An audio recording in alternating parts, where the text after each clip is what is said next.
through all of this is I'm writing a new book, and it's due in the middle of July, and that's going quite well. And I was able to do that even when I was in these different clinics, hospitalized in all these different clinics.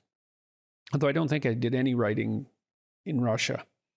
No. Not Well, until the very end. Yeah. At the very end, you did before we went to Florida. Yeah. You were editing. Yeah. Well, I remembered one other thing we were going to discuss.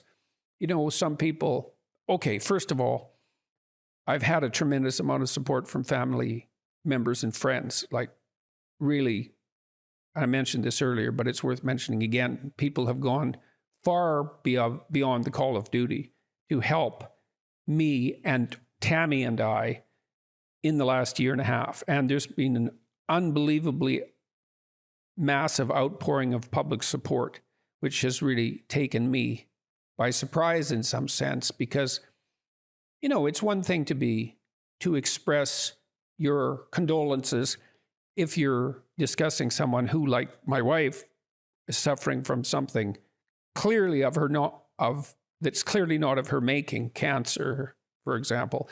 But a dependence is more ethically questionable, right? Because you think, well, everyone thinks, well, you know, what did the person obviously made some errors in choice that contributed to this. And that's a reasonable objection, and despite the fact that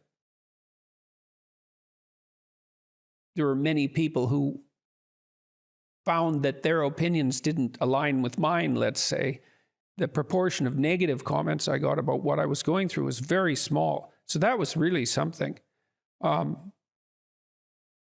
But nonetheless, one of the things I wanted to talk to you about today was the fact that, what's the old saying, physician, heal thyself, right? I wrote a self-help book. I'm a psychologist. It's like, well, why the hell didn't I see this coming? And why wasn't I more cautious? And I think those are reasonable questions.